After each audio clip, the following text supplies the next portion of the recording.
Bueno, pues buenos días para todos de nuevo. Muchas gracias por participar, por acompañarnos en este evento que busca entregarles información sobre circularidad aplicada al sector constructor. Antes de iniciar, quiero contarles un poco sobre este proyecto. Em, es un proyecto que se llama Biocore EEV, que en español significa biomateriales aislantes para el mejoramiento del desempeño energético de las edificaciones.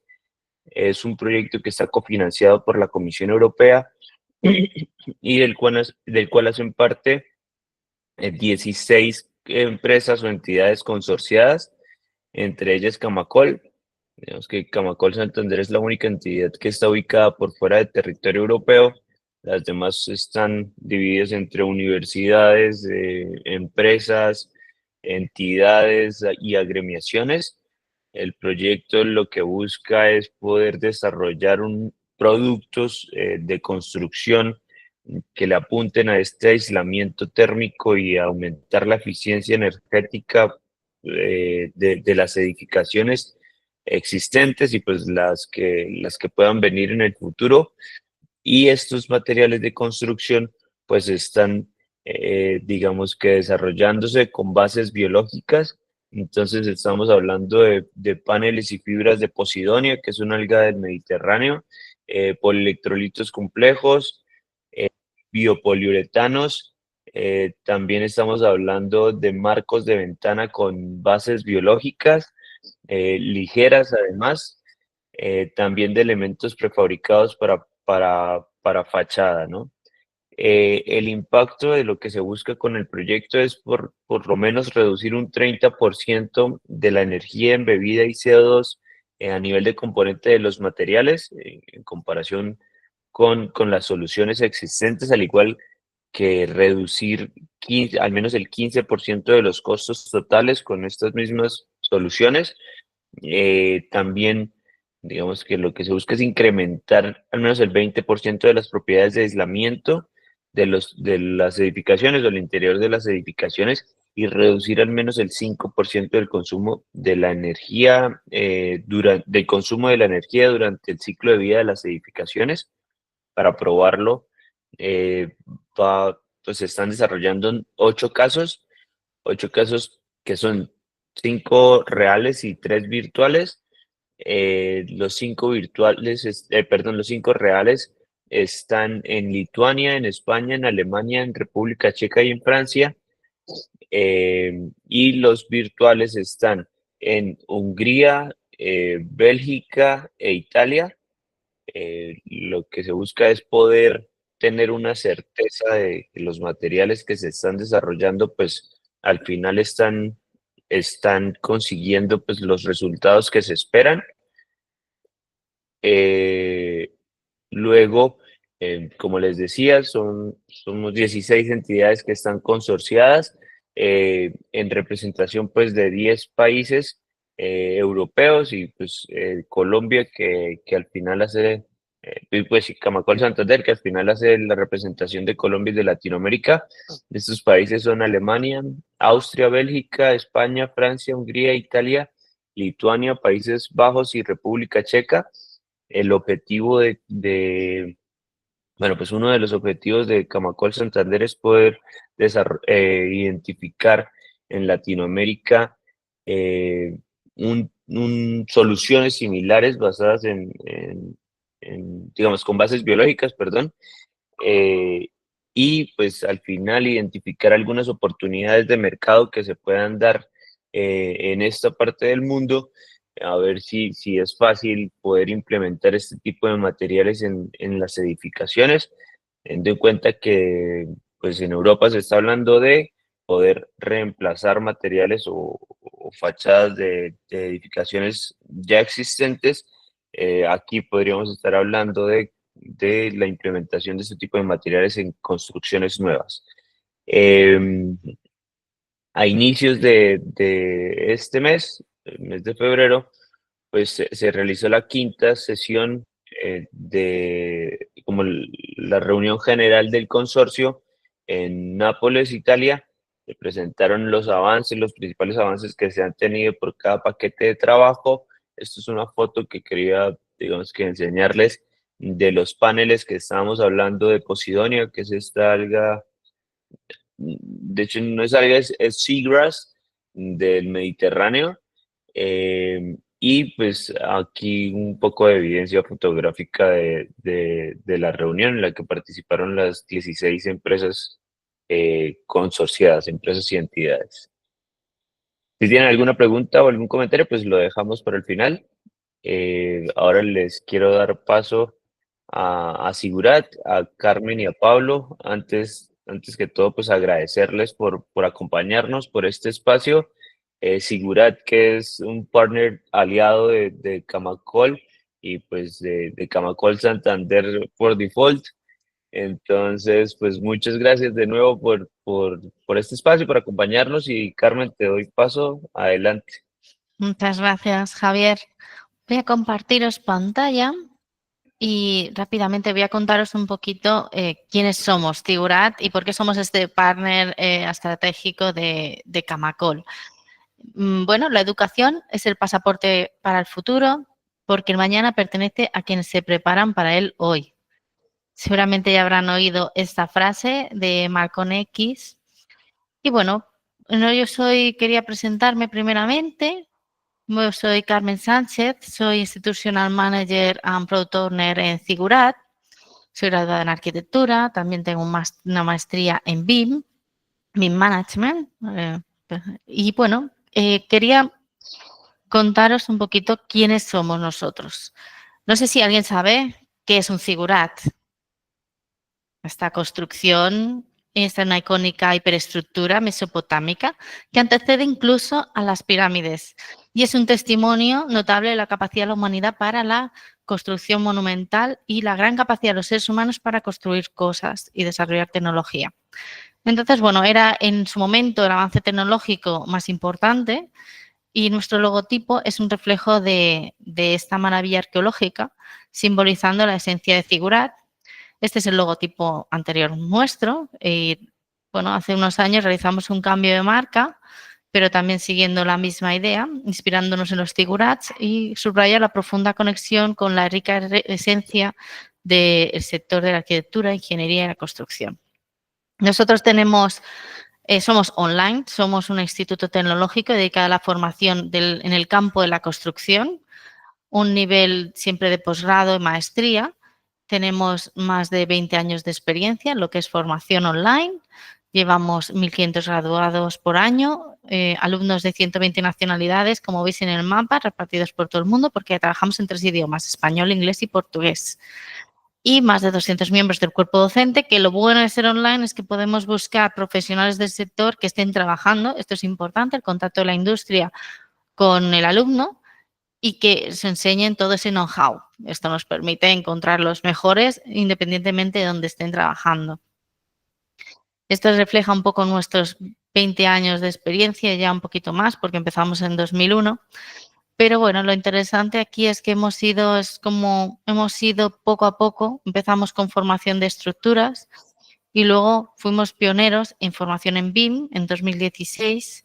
Luego decidimos que quizá el mercado de habla portuguesa fuera un mercado estratégico interesante, donde no había este tipo de formación y empezamos a crear la formación en portugués y 2 años más tarde nos lanzamos con el inglés, siempre buscando unas formaciones que fueran innovación dentro del sector, como fueran el BIM, la gestión de proyectos con Lean y recientemente el máster es máster en construcción sostenible y circular, que es en el que está Pablo Muñoz, que luego os presentaré, que es quien va a dar la sesión de hoy, y quien está profesor en este máster. Aquí tienes, nuestra amplia oferta de posgrados y másters.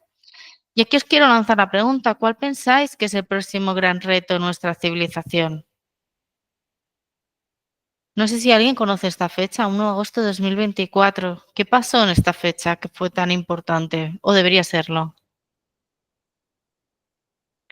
Pues ese día marca el momento en el que la humanidad habrá consumido todos los recursos que el planeta puede generar en un año, indicando que a partir de esa fecha estamos en deuda ecológica hasta final de año. O sea, imaginaros la importancia que tiene esta fecha para nosotros y que año a año tenemos que intentar que esta fecha sea lo más tardía posible. ¿Cómo pensáis que estamos ahora mismo?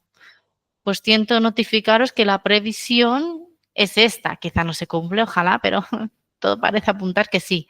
Importante, ¿qué vamos a hacer nosotros con esto? Es importante saber el sector de la construcción cómo puede ayudar en este tema, en este punto tan importante, ¿no? Pues creo que aquí voy a dar paso a Pablo, que es quien realmente nos puede contar cómo lo podemos resolver. Adelante, Pablo, te cedo la palabra para que nos des la solución. Hola Carmen y hola a todos, buenos días, un placer estar con vosotros. Voy a compartiros pantalla, no sé si tengo la solución, pero voy a intentar cuanto menos ofrecer herramientas, ¿no?, que nos puedan acercar quizá un poco a esa solución o a ese conjunto de soluciones, ¿no? Hay mucho que podemos hacer, esta es la buena noticia. Bueno, en primer lugar, me voy a presentar brevemente. Yo soy Pablo Muñoz, soy arquitecto de formación, tengo un máster en sostenibilidad por la ciudad de Nueva York. Estuve bastantes años trabajando en Estados Unidos, también en Londres, hasta que hace aproximadamente 8 años regresé a España a fundar la empresa de consultoría en sostenibilidad que se llama El Valor, que veis aquí en pantalla. Además de esto, soy profesor en Figurat, también en el Colegio de Arquitectos de Cataluña y en la Universidad Internacional de Cataluña. Las fotos que veis aquí son ambas en Colombia. Quizá el año pasado tuve la suerte de estar 2 veces en Colombia. Fue la verdad que un placer. La foto de abajo, sin embargo, es de hace 8 años. En una de las ponencias en las que estuve en Colombia el año pasado también la incorporé. Y es porque es una foto que tiene mucho peso para mí, porque en su momento yo hice un viaje, mandé todas mis cosas en cajas desde Estados Unidos hacia España y todavía no se había gestionado, no se había gestado el valor, estaba en proceso de gestación, ¿no?, que es esta empresa que he cofundado para atajar este problema que Carmen muy bien acaba de explicar, que a mí casi me ha dado un pequeño infarto y que tenemos todos entre manos, ¿no?, este problema. Y la foto de arriba, sin embargo, es del año pasado, de octubre del año pasado, ¿no? Entre ambas fotos hay casi 8 años. En la primera, después de este viaje que hice por Colombia, es cuando realmente fui capaz de llegar a esta idea de la Fundación de Valor y por eso, bueno, pues no es casualidad que esta foto esté aquí. Yo la pongo en todas mis presentaciones como ponente, independientemente de que no sean hacia gente que está en Colombia, ¿no? Porque realmente Colombia tuvo un peso muy potente para mí, porque además es un reflejo de que, además de profesionales, somos personas que estamos en contacto con la naturaleza y que necesitamos protegerla porque la naturaleza es el auténtico sostén de la humanidad, ¿no? Esto es algo que debemos de tener claro. Bueno, vamos a dar primero un poquito de contexto antes de entrar en cuestiones de sostenibilidad y de circularidad. Me gustaría hablar del triple bottom line, que probablemente muchos de vosotros hayáis oído hablar. Esto lo que establece es que la sostenibilidad no es únicamente una sostenibilidad medioambiental, sino que es una sostenibilidad triple, ¿no? Es medioambiental, pero también es económica y es social. Solo cuando estos 3 vectores son tenidos en cuenta, realmente estamos trabajando en un contexto o en un proyecto realmente sostenible. Por eso, cuando una de mis principales labores siempre es el de convencer y mostrar que la sostenibilidad nunca puede ser cara, ¿no? Realmente la sostenibilidad es contradictorio con el hecho de que sea cara, porque una sostenibilidad necesariamente ha de ser económicamente viable. Un proyecto debe ser económicamente viable para que sea sostenible. El contexto marcará cuáles son los parámetros que significan que sea económicamente viable, ¿no? Pero es fundamental que en cada contexto urbano y en cada país, en cada mercado, en cada territorio, en cada clima, seamos capaces de alcanzar un nivel de sostenibilidad que vendrá marcado por esas características. No existe una respuesta única hacia la sostenibilidad y hacia la circularidad. Pero entramos en un cambio de paradigma. ¿Qué es la circularidad?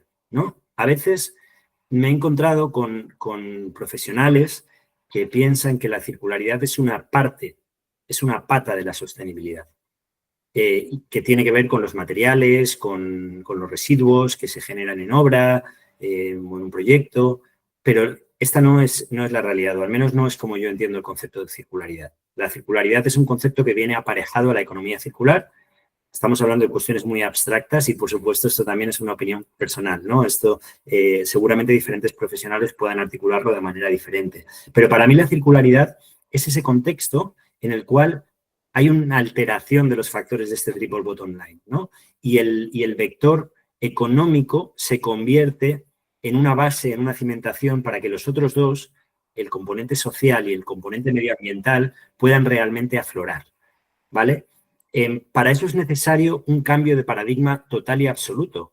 La circularidad no puede afectar únicamente a los residuos o a los materiales. La circularidad necesariamente es un concepto que requiere que cambiemos la manera de comprender nuestros proyectos y de diseñar nuestros edificios y los productos y sistemas que componen esos edificios desde el minuto cero, ¿no? Desde el principio. Y para eso es completamente necesario que haya un cambio de paradigma. Ahora vamos a hablar un poco de estos parámetros de economía circular. La economía circular absoluta, en la cual trabajamos sin un consumo de recursos de la naturaleza, es una utopía. Es una utopía, pero las utopías son muy importantes. Está bien que las tengamos en el horizonte y que nos ayuden como un objetivo hacia el que ir encaminándonos. Obviamente, esa economía circular 100% será muy difícil, por no decir imposible, de adquirir. Vamos a dar un poco más de contexto. ¿Por qué es tan importante que nosotros, como trabajadores y profesionales del sector de la construcción, lo abordemos en nuestros proyectos? Bueno, porque el sector de la construcción es responsable de casi el 40% de las emisiones de carbono a nivel global. De este 40% hay algo más de 2/3 partes que corresponden a la fase operativa de los edificios, y aquí la mayor parte tiene que ver con las emisiones de carbono, vinculadas al consumo energético principalmente, pero hay un porcentaje muy importante que tiene que ver con la propia materialización de estos edificios y que muchas veces se ignora, ¿no?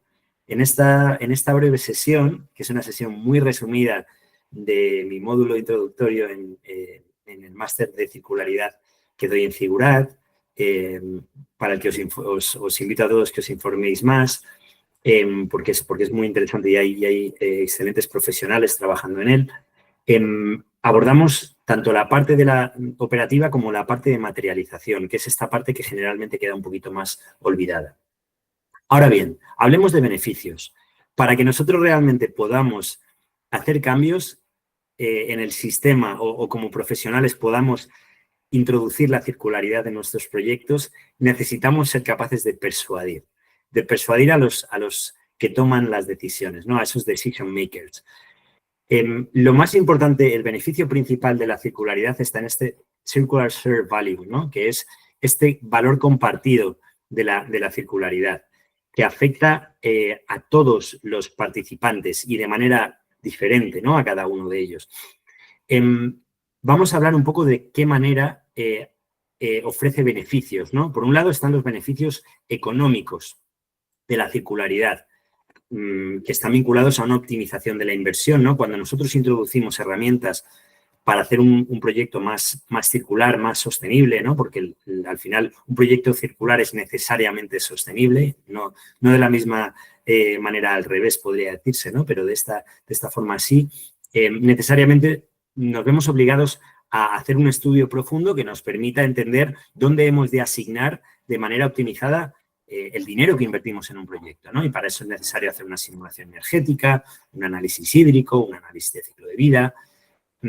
También vamos a estudiar de qué manera va a afectar durante la fase de vida del edificio, ¿no? Y un edificio circular será un edificio que consuma menos energía durante su fase de uso, menos agua, que sus materiales haya que sustituirlos menos a menudo, que cuando se sustituyan ofrezcan alternativas que requiera del menor uso de recursos naturales, que cuando sustituyamos materiales, el material antiguo pueda reciclarse o pueda incluso reutilizarse en otro proyecto, etcétera, etcétera, ¿no?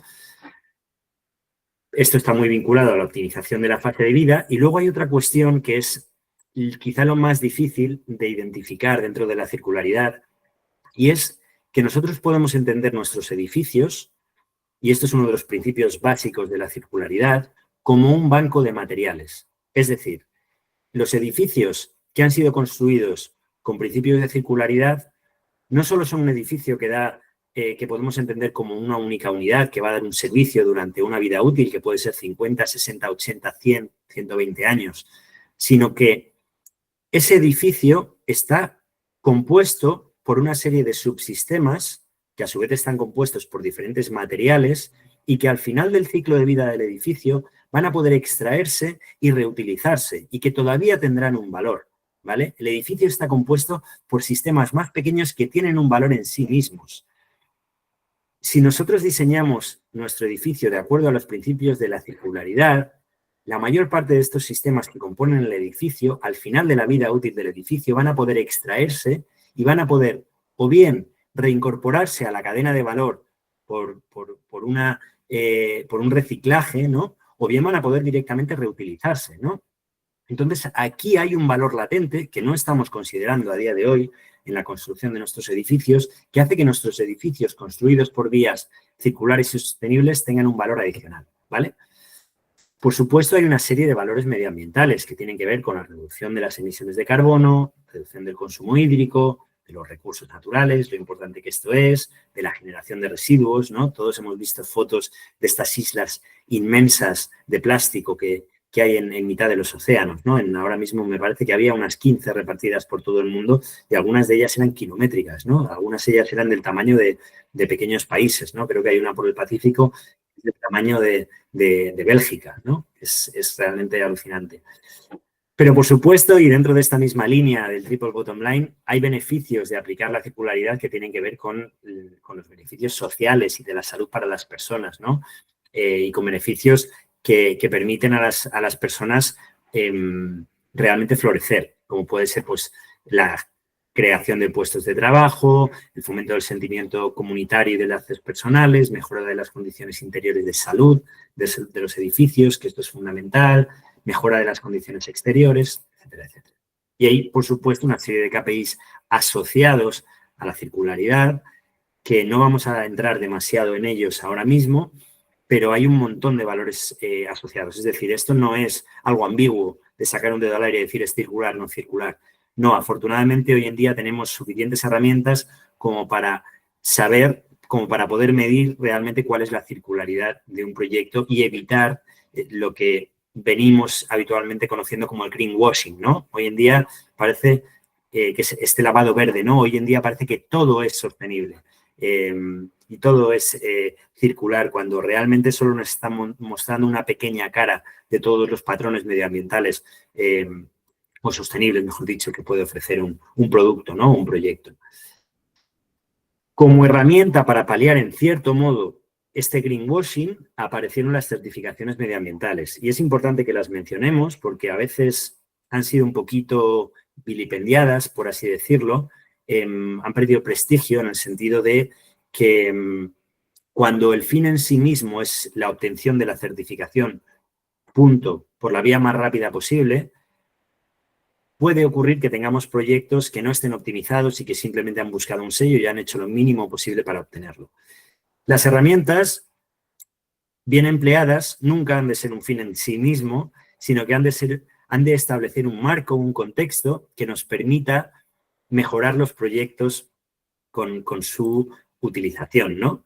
Y esto es un poco lo que nos permite hacer si realmente las utilizamos, si el consultor que las está llevando a cabo tiene suficiente experiencia con esas certificaciones. Aquí veis unas cuantas delante, por supuesto, faltaría incluir Edge o Casa Colombia, que son las más extendidas en Colombia y que son certificaciones que están contribuyendo en gran medida al desarrollo de la sostenibilidad en Colombia. Colombia es un referente a nivel, yo me he dado cuenta en los 2 viajes que hice el año pasado, ya como profesional en este caso o como profesor de Cigurat y como CEO de Valore, en este caso, para hablar de proyectos de este tipo, me di cuenta que Colombia es un referente en Latinoamérica en general, porque es el primer país en desarrollar una taxonomía verde, por un lado, y luego porque ha desarrollado una arquitectura financiera que ha permitido que las certificaciones realmente tomen un papel predominante en los proyectos. Esto es realmente interesante, pero ojo, no perdamos el foco. Las certificaciones no son un fin en sí mismo.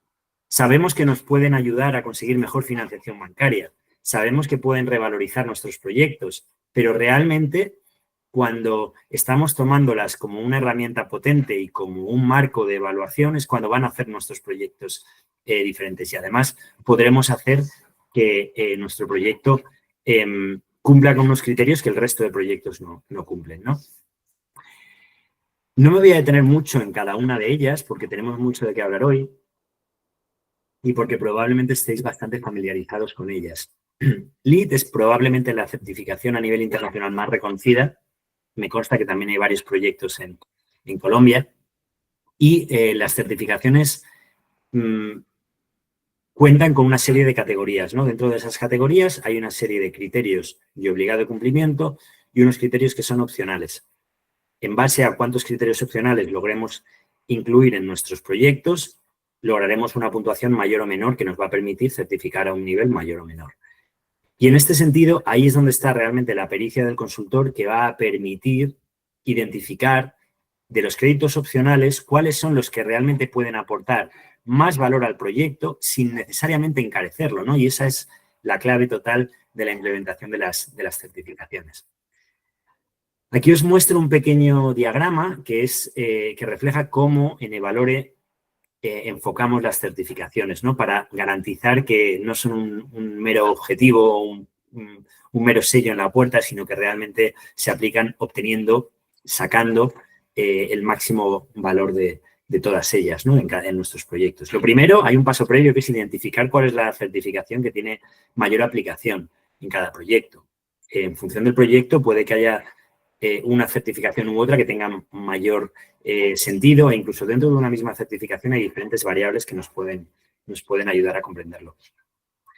Lo que veis aquí, y lo primero, esta fase 1, que es el pre-assessment, es fundamental, ¿vale? Esto es un estudio de viabilidad que nos va a permitir comprender cuáles son los créditos, cuáles son las estrategias que mayor sentido tienen en nuestro proyecto en concreto, sin necesidad de encarecerlo, ¿vale? Una certificación bien aplicada es una certificación que encarece muy poco el proyecto, o lo menos posible, ¿no?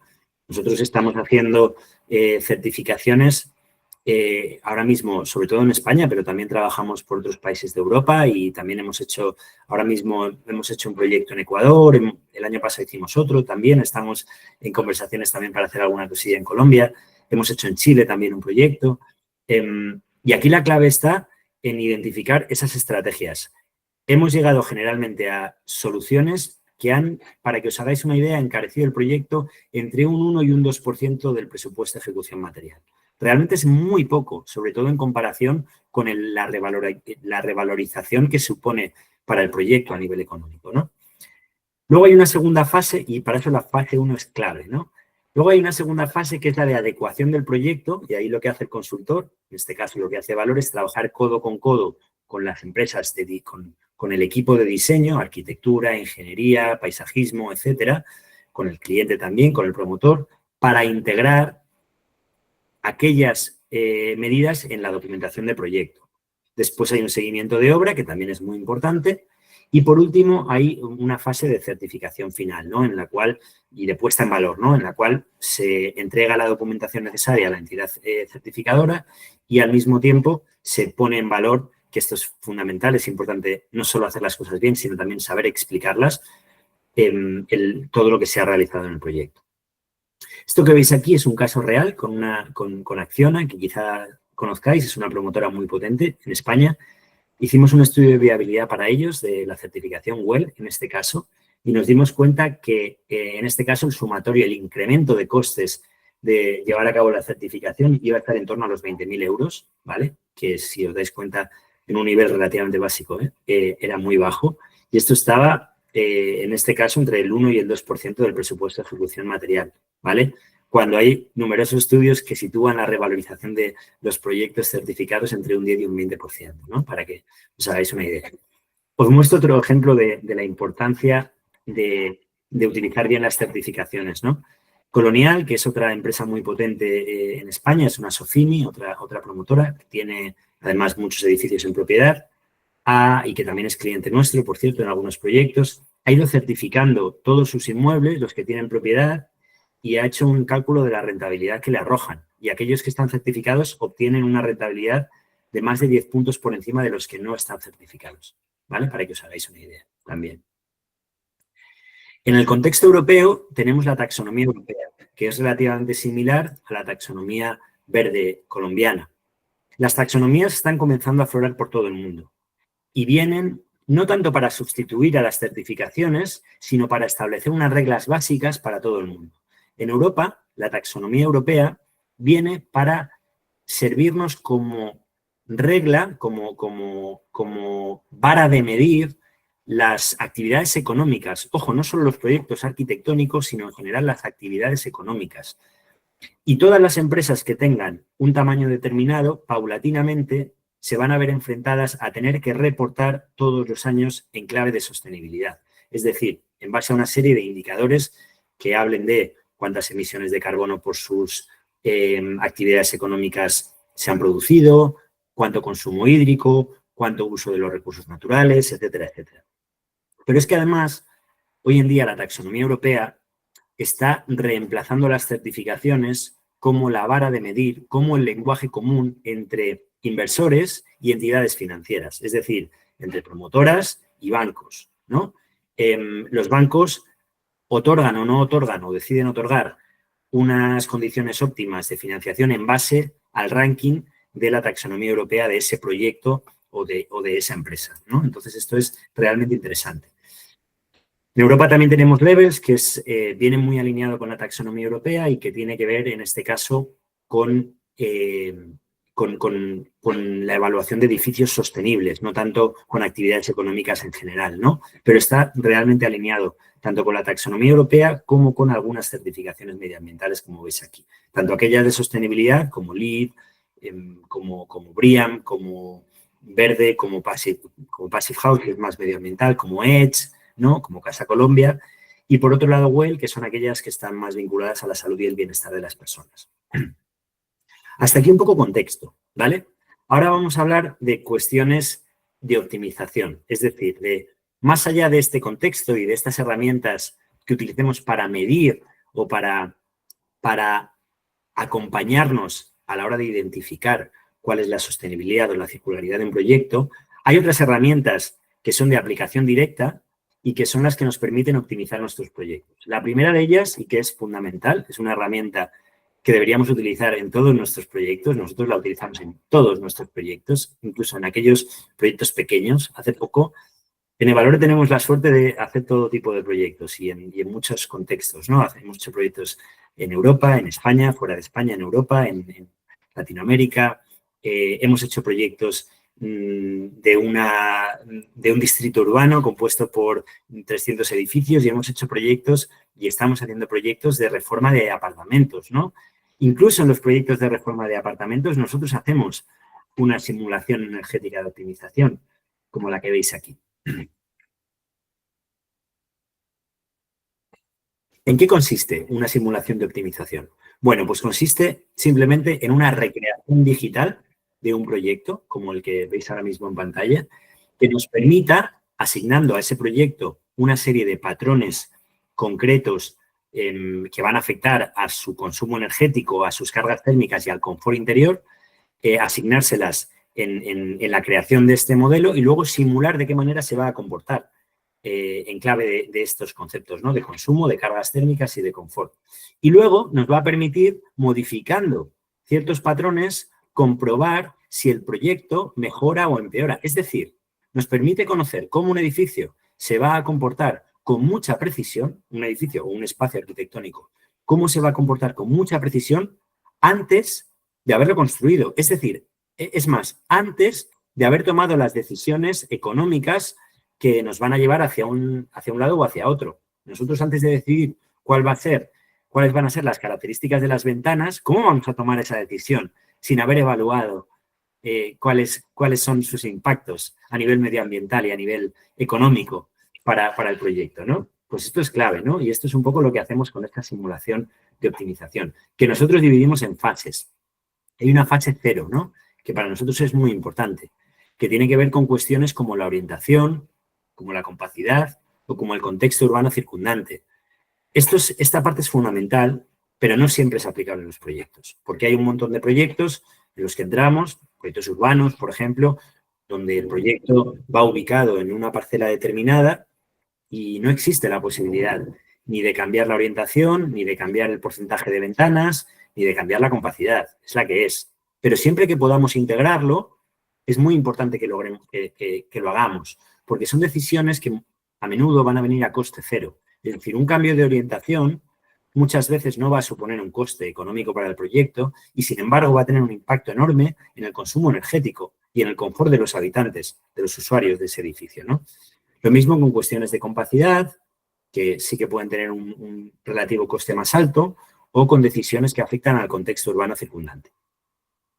Bueno, esto que veis aquí es un proyecto real de Valore en el cual hemos estado trabajando y en esta primera fase, o en esta fase 0, que como podéis ver está compuesto por muchos edificios y lo primero que hicimos fue comprender mejor cuál debía ser la orientación, la compacidad y cómo esos edificios debían relacionarse entre sí y cuáles iban a ser patrones como, por ejemplo, el porcentaje de huecos en cada fachada.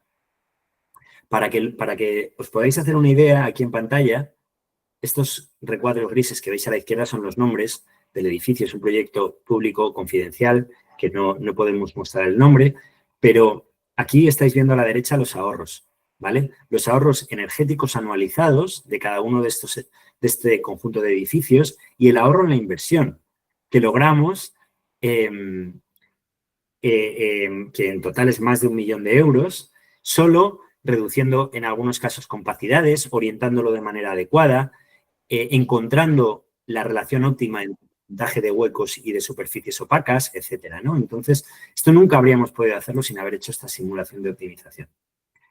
Luego entramos en fases más avanzadas. Una vez que hemos hecho esta identificación de cuestiones básicas como orientación, compacidad, etcétera, el siguiente paso es el de meternos en profundidad y definir con detalle cuestiones como el factor solar de los vidrios, las protecciones solares, cuánto aislamiento hay que meter en las fachadas, cuál es el color de las cubiertas, con exactitud, ¿no? Y lo que hacemos es estudiarlas todas ellas en clave coste-beneficio, de tal forma que podamos medir el impacto tanto medioambiental como económico a través de la simulación de las diferentes opciones que tenemos entre manos y con esto poder tomar decisiones, ¿vale?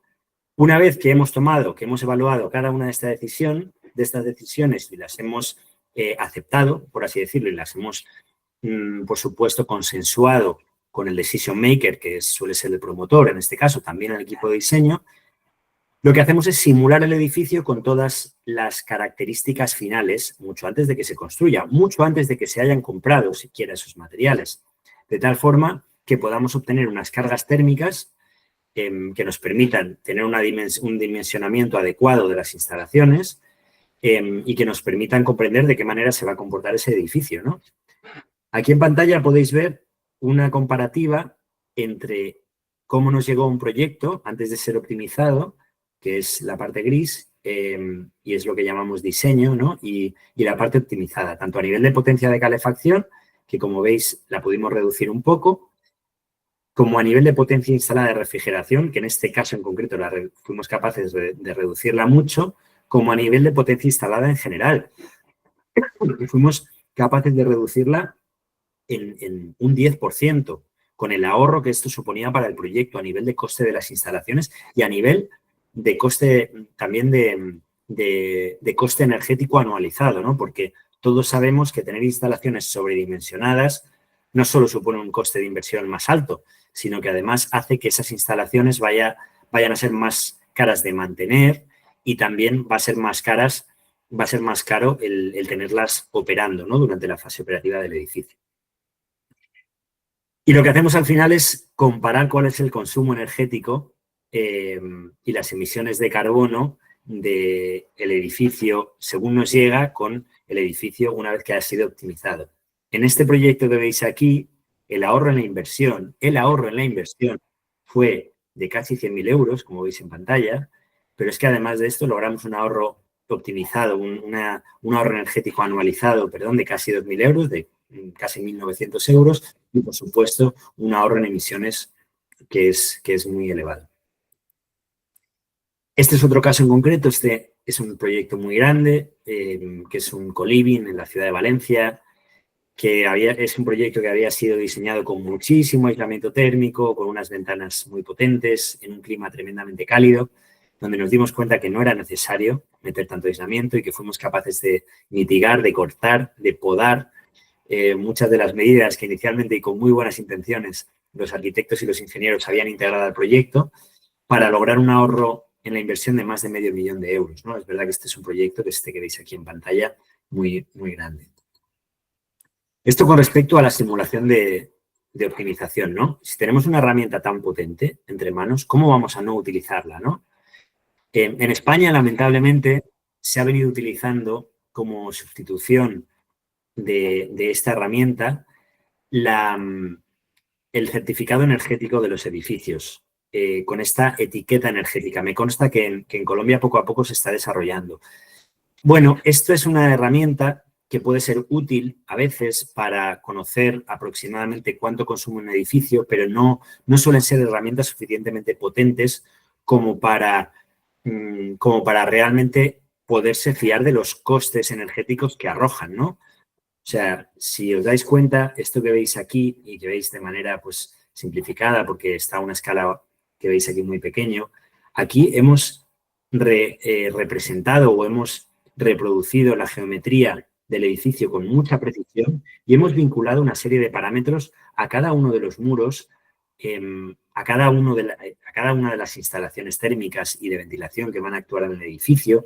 Se han representado también los paneles fotovoltaicos en el caso de que vayan a existir. Se han identificado cuáles son los patrones de utilización del edificio, los patrones microclimáticos también del lugar y, por supuesto, los edificios circundantes que pueden tener un efecto sobre el nuestro, ¿no? Como podéis ver aquí. Todo ello ha sido medido, además de que se ha realizado, como veis en la imagen de más abajo, un estudio muy potente de soleamiento, ¿no? Todo esto es fundamental si queremos realmente obtener resultados de los que podamos fiarnos, ¿no? A la hora de tomar decisiones.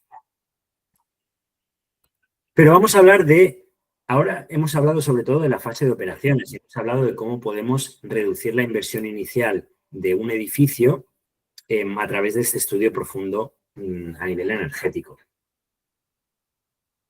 Pero hay otro porcentaje muy grande de impacto medioambiental que viene siendo algo menos de 1/3 con respecto al total del sector de la construcción y que tiene mucho que ver con el impacto medioambiental de las decisiones que tomamos, tales y como qué tipo de piso, ¿no? De suelo utilizar en un edificio, qué tipo de estructura. Vamos a utilizar una estructura de hormigón, va a ser una estructura de acero o va a ser una estructura de madera o va a ser una estructura mixta, ¿no? Eso, por supuesto, la producción de esos materiales, el transporte de esos materiales, la colocación en obra de esos materiales, la extracción o el desarme de esos materiales al final de la vida útil del edificio, todo eso va a tener un impacto medioambiental. Si somos capaces de estudiarlo al principio de un edificio, al principio de un proyecto, mejor dicho, seremos capaces de mitigar y de reducir al máximo estos impactos medioambientales y seremos capaces de lograr que esta fecha que nos ha mostrado Carmen y que a mí me ha parecido algo tan catastrófico, estaba un poco al tanto de que esto ocurría, pero no era consciente de hasta qué punto esta fecha se iba adelantando cada vez más, seremos capaces de postergar esta fecha, ¿no? Y de lograr que nuestras actividades tengan un impacto medioambiental mucho menor, ¿no? Porque tengan una menor extracción de recursos naturales, principalmente, ¿no? Que el planeta pueda paulatinamente ir regenerando, ¿no? Que de eso se trata. Vale, para ello es fundamental que hagamos un análisis de ciclo de vida, es decir, que seamos capaces de comprender cuáles son los impactos medioambientales a lo largo de las diferentes fases de un ciclo de vida de un edificio. Al principio y antes de que el edificio se haya construido, tenemos la fase de producto, ¿no? Que es cuando obtenemos la materia prima, la transportamos a la fábrica y la fabricamos, cuando esa materia prima se convierte en un producto, en un sistema. Una vez que ese sistema o ese producto está ya fabricado, entramos en la fase de construcción. Ese producto ha de ser transportado hasta la obra y ha de ser colocado en obra. Estas son las fases A4 y A5, ¿no? De hecho, bueno, ahora explicaré cuál, en la jerga de la sostenibilidad, cómo se llaman a estos procesos, ¿no?, que vienen aquí abajo. Una vez que el edificio se ha construido, entramos en la fase de uso. Los que tienen mayor impacto son sobre todo la energía de uso operacional, y ya hemos visto cómo mitigarla en la optimización energética que os he explicado antes, y también en esta parte de uso de agua operacional, ¿no?, que parece que no tiene un impacto económico tan grande para nosotros, pero realmente el impacto económico que tiene es devastador, ¿no? La última vez que estuve en Colombia, en octubre, estábamos en un momento en el que había que racionalizar el agua en Bogotá, porque había unas sequías tremendas, ¿no? Entonces, ¿cuáles son los impactos realmente económicos, ya no solo medioambientales, sino económicos de la falta de agua? La cantidad de actividades económicas que se tuvieron que parar con las pérdidas multimillonarias económicas que arrojarían, ¿no?, en ese caso. No es tan fácil de medir para un único proyecto, pero realmente es algo que debemos considerar, ¿no? El agua muchas veces parece el patito feo de la sostenibilidad, pero es algo muy importante a tener en cuenta. Y posteriormente entramos en la fase de fin de vida, ¿no? Los impactos de deconstruir, de demoler, de transportar a vertedero o a planta de reciclaje, ¿no? Eso, por supuesto, tiene también un impacto medioambiental. Y por último, hay unos impactos que son los impactos que son los que van más allá de la fase de vida. Hablamos de la cuna a la cuna cuando estamos haciendo un análisis que tiene en cuenta también estos impactos. Si nosotros generamos un edificio a través de nuestro diseño, ¿no?, y de la participación de todos los actores vinculados al diseño de un edificio, que sea capaz de integrar sus sistemas de esta manera que hemos hablado antes, considerando al edificio como un banco de materiales, de tal forma que al final del ciclo de vida del edificio estos materiales puedan ser extraídos y y reutilizados en otros proyectos o reciclados, estaremos actuando sobre las fases A1 a 3 de proyectos futuros. Estaremos logrando que el impacto medioambiental de la fase de producto de otros proyectos tenga un impacto medioambiental mucho más bajo, ¿vale? Por eso es tan importante que consideremos integrar la circularidad desde el principio del todo de un proyecto, ¿no? Un producto ha de ser diseñado de tal forma que después de su instalación pueda ser extraído de nuevo y pueda separarse en piezas y que esas piezas puedan o bien reutilizarse o bien reciclarse. Y eso solo se puede lograr si tenemos en cuenta la circularidad desde el propio diseño de los productos que componen los edificios, ¿no? Bueno, que tengáis en cuenta que a nivel, en la jerga de la sostenibilidad, cuando hacemos un análisis que solo tiene en cuenta la fase de producto, estamos hablando de cradle to gate, es decir, de la cuna a la puerta. Cuando consideramos también la fase de construcción, es un análisis cradle to practical completion, es decir, de la cuna a la finalización de la obra, que es un análisis que prácticamente nunca se hace. El que sí que se suele hacer es el cradle to grave, que es de la cuna a la tumba, es decir, del principio de la fase de producto hasta el final de la vida útil del edificio. Muchas certificaciones medioambientales exigen ya un análisis cradle to grave, pero el análisis que realmente merece la pena es el cradle to cradle, de la cuna a la cuna. Cuando consideramos estas cuestiones precisamente, que son las que van a aportar ese valor latente de la circularidad que va a permitir que nuestros productos y sistemas que componen el edificio vayan a poder reutilizarse y aportar valor en sucesivas vidas de otros edificios, ¿no? Espero que esto haya quedado más o menos claro. Bueno, esto por aquí vamos a pasar. Básicamente, nada, esto es simplemente que en Europa pues hay un objetivo muy marcado para las emisiones de carbono, una reducción en 2030 del 55% con respecto, creo que fue al Acuerdo de París, que si no recuerdo mal es del 2010 o 2014, bueno, que es de un 55%, es muy ambicioso. Esto se está ya viendo reflejado en el resto del mundo y es muy difícil lograrlo sin esta aplicación de medidas de la economía circular. Algunas estrategias adicionales que nos ayudan en clave de circularidad. Y aquí, antes hemos hablado de la compacidad y hemos dado esta misma imagen a nivel de que nos puede ayudar a mejorar patrones a nivel energético o de confort. porque puede hacer que nuestro edificio requiera de menos energía para climatizarse, ¿no? Básicamente es esto. Pero es que también la compacidad puede tener un impacto muy positivo en los impactos medioambientales de materialización. Es decir, si nosotros creamos edificios más compactos o con una compacidad adecuada, vamos a decirlo así, estaremos evitando el uso de material indiscriminado, ¿no? Entonces es importante poder medirlo.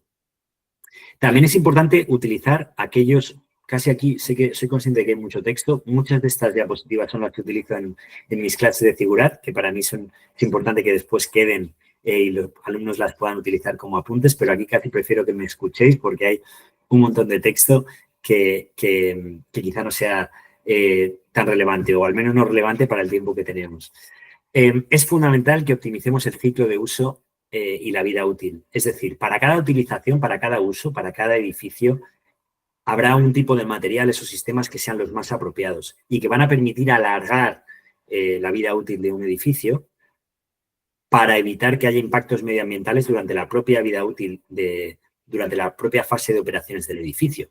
Es decir, puede que el impacto medioambiental, me lo invento, de colocar un suelo de mármol sea más elevado que el de colocar un suelo vinílico, ¿vale? Hasta aquí bien, ¿no? La extracción de este mármol, el trabajo que cuesta y el esfuerzo que cuesta con las emisiones de carbono asociadas cortar este mármol, traerlo a obra, instalarlo. Por poner un ejemplo, puede que tenga unas emisiones medioambientales en fase de producto más grandes, pero el suelo vinílico probablemente vamos a tener que cambiarlo 2, 3, 4, hasta 10 veces durante el ciclo de vida del edificio. Y eso va a tener impacto medioambiental multiplicado, el de la fase de producto multiplicado por 10, con lo cual es fundamental que tengamos en cuenta todo el ciclo de vida y estas potenciales sustituciones y que escojamos aquellos materiales que realmente no van a generarnos un problema durante toda la fase de vida del edificio. Ya está bien, no podemos ser tan cortoplacistas de pensar únicamente en lo que tiene un coste bajo a día de hoy y un impacto medioambiental bajo a día de hoy. Tenemos que tener una visión suficientemente amplia como para poder comprender que los edificios van a estar y quedarse con nosotros durante décadas, ¿vale? Esto es a lo que alude este tipo de estrategias. Y asimismo, en esta misma línea, es muy importante que integremos medidas que nos permitan readaptar nuestro edificio a las necesidades, porque las necesidades de un piso, de un apartamento, por ejemplo, no van a ser las mismas para una familia que es joven y todavía no ha tenido hijos, por ejemplo, que 10, 15 años después cuando tenga 3, 4 hijos, ¿no? Si nosotros tenemos un edificio diseñado con unos criterios muy estrictos y rígidos que no nos permitan después jugar y modificar la planta y los patrones del edificio, ese proyecto diseñado inicialmente para unas necesidades concretas se va a quedar obsoleto, ¿no? Entonces es fundamental que integremos medidas de diseño para la adaptabilidad en nuestros proyectos. Esto también está vinculado a la circularidad. Y luego, por supuesto, medidas para la deconstrucción o el desmontaje. También son muy, muy, muy importantes. Y os voy a poner un ejemplo que lo vais a entender muy fácil. Nosotros, por ejemplo, hacemos proyectos, o bueno, hacemos consultoría en proyectos de oficinas, en los que muchas veces se colocan paneles de absorción acústica para evitar que haya disconfort a nivel acústico por un elevado tiempo de reverberación en las salas de reuniones o en las salas de trabajo. ¿Qué es lo que ocurre? Que hay varias maneras de colocar estos paneles acústicos. Pueden ser atornillados con fijaciones mecánicas o pueden ser colocados con un adhesivo. Quizá lo más rápido y más barato es colocarlos con un adhesivo. ¿Qué es lo que ocurre? Que cuando queramos quitar estos paneles acústicos, no solo nos vamos a llevar el panel acústico, sino, uno, que va a ser bastante difícil de quitar e igual se rompe. 2, nos vamos a llevar parte de la pintura que hay en el techo. 3, cuando tengamos ese panel en la mano, va a ser una mezcla de panel probablemente generado con un plástico. Muchos de los paneles acústicos que vemos vienen 100% procedentes de botellas de plástico recicladas, ¿vale? Es de plástico PET. Funcionan muy bien a nivel acústico y pueden reutilizarse o incluso reciclarse muchas más veces. Pero claro, si ese panel tiene un cacho de techo y un cacho de pintura, no va a poder reciclarse. Si nosotros tomamos la decisión consciente al principio del proyecto de colocar esos paneles con fijación mecánica, cuando llegue el final de vida de ese espacio en concreto y queramos retirar esos paneles porque ya no los necesitamos en ese espacio o queramos recolocar esos paneles para adaptar el espacio y colocarlos en otro lugar, no vamos a poder hacerlo si han sido colocados con adhesivo, ¿no? Mientras que si han sido colocados por fijación mecánica, nosotros vamos a poder quitar esas fijaciones, reutilizar esas fijaciones y reutilizar o reciclar el panel, ¿no? Este es un ejemplo como muy claro y muy visual de la importancia de la facilidad, de la importancia de integrar criterios de facilidad para el desmontaje y reutilización en nuestros proyectos, ¿no? Y, por supuesto, reciclaje. Vale, y aquí os voy a dejar alguna herramienta. Hay una herramienta que también es muy interesante para utilizar e integrar en nuestros proyectos en fases muy iniciales, que es Carbon Designer 3D. Esta es una herramienta en la cual profundizamos bastante en el máster, en el MIC, en el máster de construcción sostenible y circular en el cual doy clase, ¿no? Y es una herramienta que nos permite evaluar en momentos muy iniciales de proyecto y de una manera estimada cuál es el impacto medioambiental de nuestras decisiones, ¿no? Aquí podéis ver, pues, a nivel de diferentes columnas, a nivel de diferentes tipos de suelo, a nivel de diferentes sistemas de cimentación, ¿no? Comparar unos con otras y tomar decisiones básicas de proyecto. ¿Por qué? Porque generalmente necesitaríamos un análisis de ciclo de vida que solo podemos llevar a cabo cuando exista un estado de mediciones, ¿no? Lo que en inglés se llama Bill of Quantities, ¿no? Quizá os suene más por el concepto de Bill of Quantities, ¿no? Pero de un presupuesto sale de un Bill of Quantities, ¿no? De un estado de mediciones. Al principio de un proyecto, cuando estamos empezando a trabajar en un proyecto arquitectónico, no tenemos un Bill of Quantities. Mediante esta herramienta, asignándole una serie de parámetros geométricos principalmente y de uso, nos va a generar automáticamente un Bill of Quantities que nos permite hacer un análisis de ciclo de vida y comprender los impactos medioambientales. Por eso es tan interesante. Me parece que se ha colado una diapositiva que no era, perdonad, de hecho, yo quería llegar a estas diapositivas de aquí. Perdonad,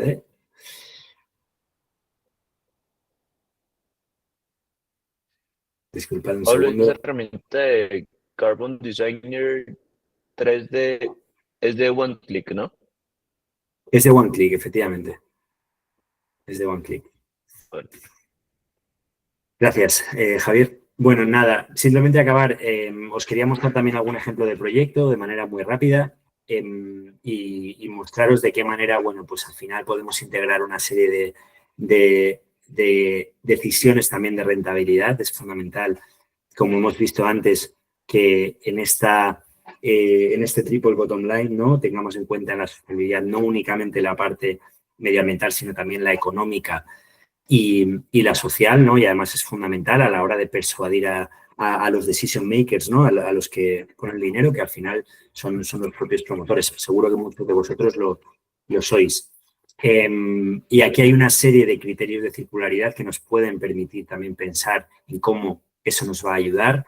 Este concepto del edificio como banco de materiales es el que realmente nos permite capitalizar en ese beneficio económico latente de nuestros proyectos, ¿no? El edificio no es solo un edificio, no es una única entidad que ofrece un servicio, es que es un conjunto de materiales que de por sí tienen un valor y que al final de la vida útil del edificio van a poder reutilizarse o reciclarse, ¿no? Con el valor que ello contiene.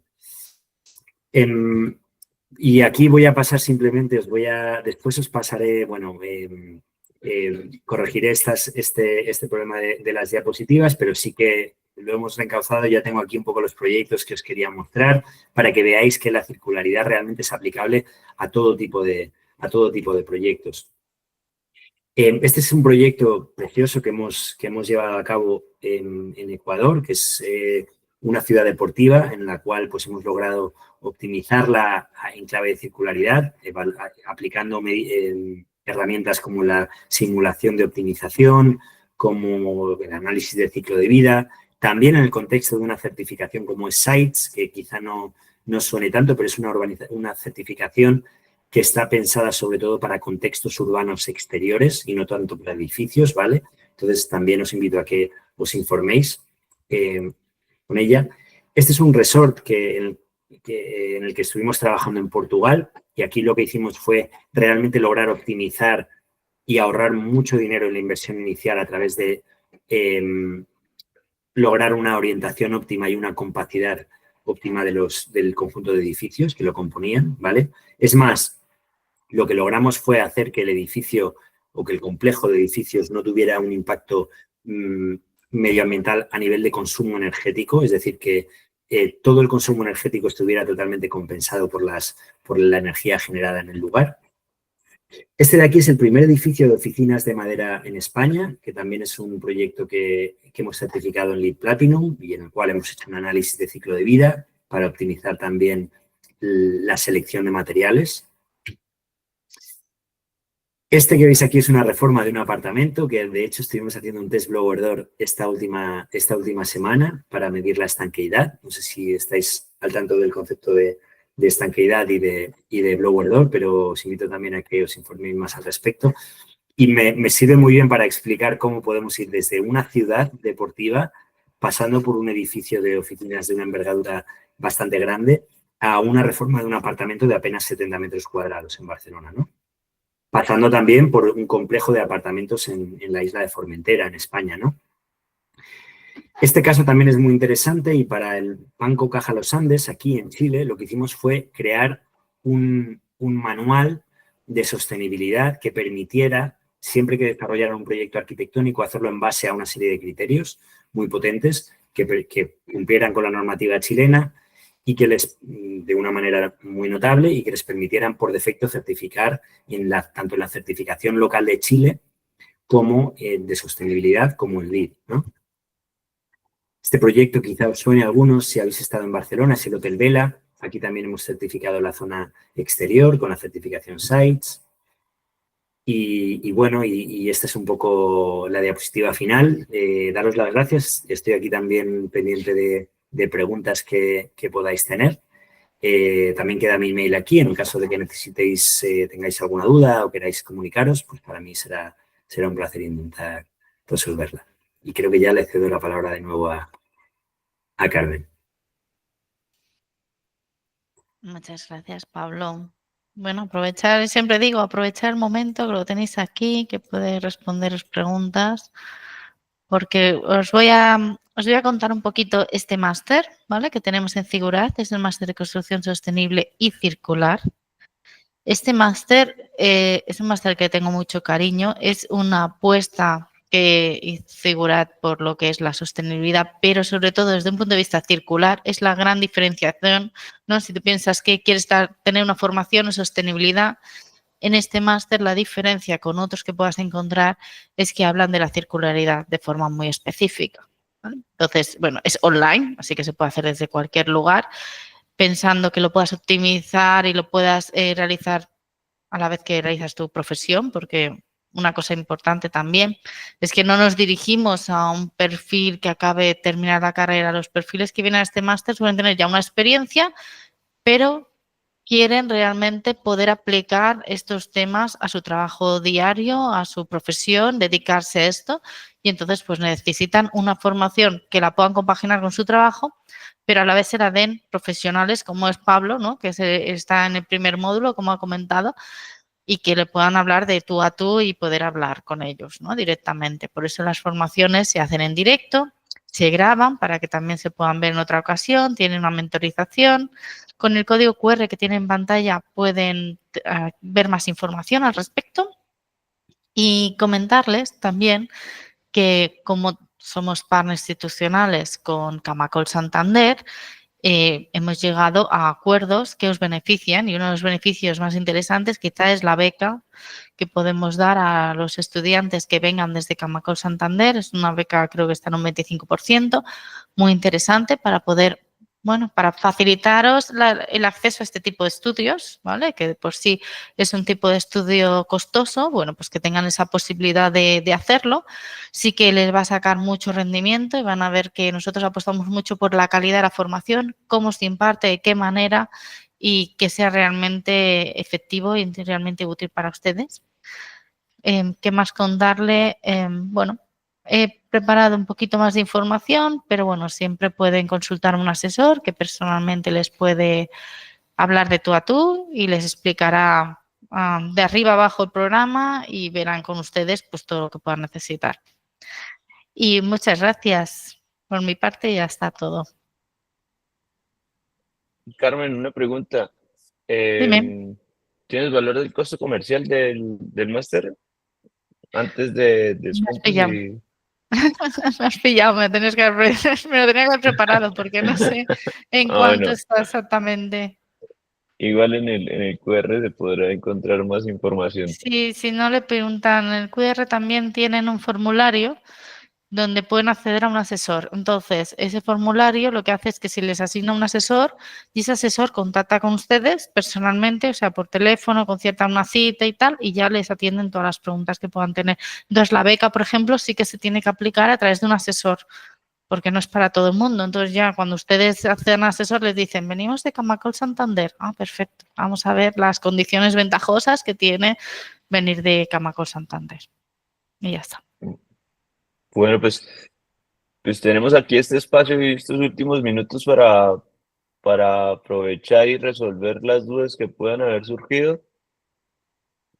Es que al final es bastante interesante que estrategias igual pequeñas puedan tener un efecto importante en el tema de circularidad y lo que decía Pablo de la reflexión de no es como tomar la decisión del momento por ahorro, sino pensar también en las décadas que va a estar el edificio en pie.